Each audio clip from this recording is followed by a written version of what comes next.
शास्त्रों का ज्ञान होना चाहिए, लालची नहीं होना चाहिए। लालच नहीं होना चाहिए वक्ता में, और हमें तो लालच है महाराज। कथा करेंगे, कछु मिलेगो तभी तो काम चलेगा।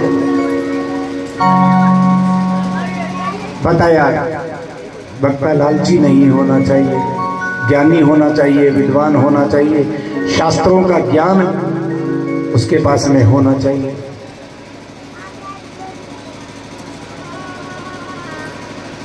एक समय पहला तो ये बताया कि भोजन अन्न ग्रहण नहीं करना चाहिए। क्यों नहीं करना चाहिए?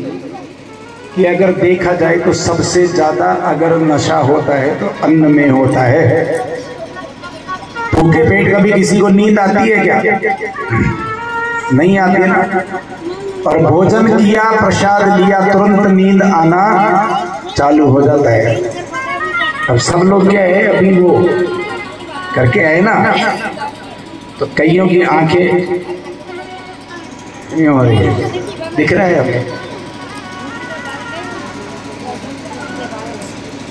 पहला तो ये कहा कि अन्न ग्रहण नहीं करना चाहिए। फिर बोले महाराज अन्न ग्रहण नहीं करेंगे तो जिएंगे कैसे? बोले एक समय अन्न ग्रहण कर लो। बोले महाराज एक समय खा लेंगे, दूसरे समय तो रहा ही नहीं जाएगा। फिर बोले एक समय आप फलाहार करो,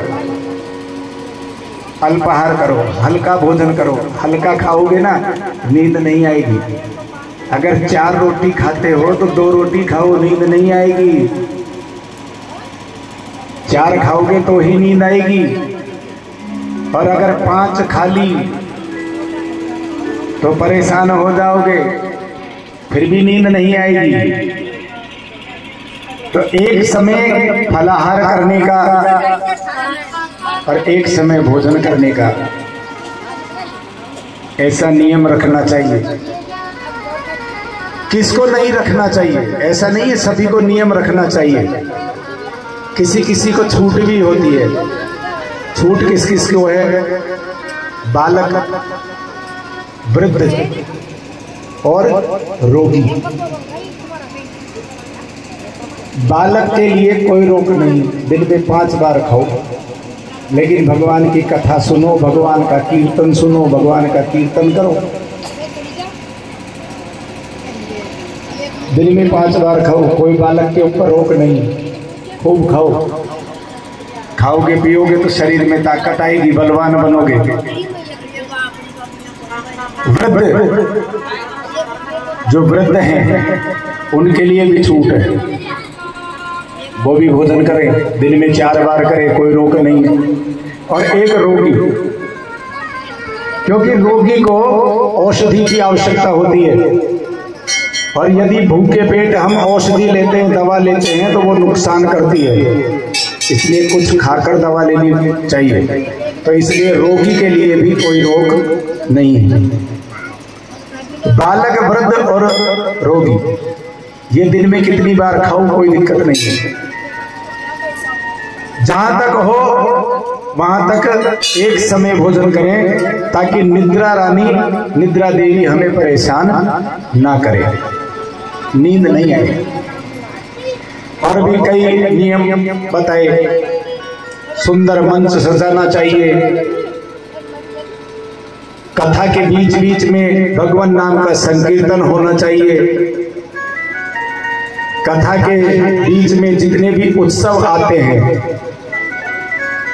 जितने भी भगवान की अवतारों की कथाएं आती है, जितने भी उत्सव आते हैं, जैसे भगवान कृष्ण का जन्मोत्सव आए, भगवान राम का जन्मोत्सव आए, राम विवाह हो, कृष्ण विवाह हो, उनको बड़े आनंद के साथ मनाना चाहिए। पंडाल को सजाना चाहिए, अपने खुद को भी सज के आना चाहिए। बताएंगे हम आपको कौन कौन से दिन आपको सज के आना है। उत्सव बड़े हर्षोल्लास के साथ में मनाना चाहिए। ऐसे अनेकों नियम बताए।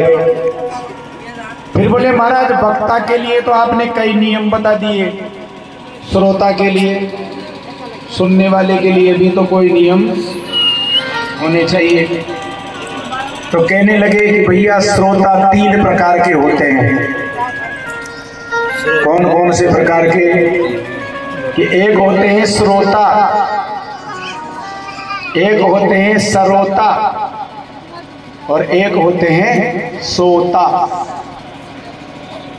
कि श्रोता तो वो होते हैं जो कथा को ध्यानपूर्वक सुनते हैं। कथा में जितने भी चरित्र आते हैं, जितनी भी ज्ञान की बातें आती हैं, उनको अपने कानों से सुनकर अपने हृदय में उतारते हैं। वो तो होते हैं श्रोता। और बोले दूसरे नंबर के, बोले वो सबसे श्रेष्ठ होते हैं श्रोता। और दूसरे नंबर के जो होते हैं ना मध्यम, वो कौन होते हैं? सरोता। सरोता जानते हो? नहीं देखे हो कभी? सुपारी काटने का आता है? सुपारी होती है ना, इतनी मोटी होती है सुपारी, उसको उसके बीच में रख के उसको सुपारी को काटा जाता है, उससे उसको कहते हैं सरोता। अब सरोता का काम कौन कौन करता है? मैं देख रहा हूँ बहुत लोग करते हैं सरोता का काम। सरोता का मतलब ये होता है कि जिनका ध्यान कथा सुनने में नहीं है, बात करने में है। जैसे वो कैंची चलती चलती सुपारी काटती है ना, वैसे उनकी भी जिह्वा रुकती नहीं है, चलती रहती है। 2 माताएं आपस में बैठकर बात करती हैं। अगर माताएं वृद्ध हैं, वो पता है क्या बात करती है? हम सब सुनते हैं। आप क्या सोचते हो? माइक लगे हुए, हमारी आवाज आपके पास जा रही है, आप मन में कोई भी बात कर रहे हो ना, वो हमारे पास आ रही है। हमारे पास में दूसरा माइक है, ठाकुर जी ने दे रखा है हमको। वो माइक कैसा होता है? सब सुनाई दे रहा है हमें। अगर माताएं वृद्ध हैं, बुजुर्ग हैं, अरे साहब क्या करें, मैंने तो बहू से कहा था 11 बजे महाराज कथा करने बैठ जाएंगे, 11 बजे से पहले पहले कथा में जाना है, तो 10 बजे ही रोटी बना देना, मैं खाना खा के जाऊंगी। देखो जी 11 बजे क्या 11:30 बजे तक मैं इंतजार करती रही, खाना बनाया ही नहीं, मतलब भूखी आ गई, क्या कर।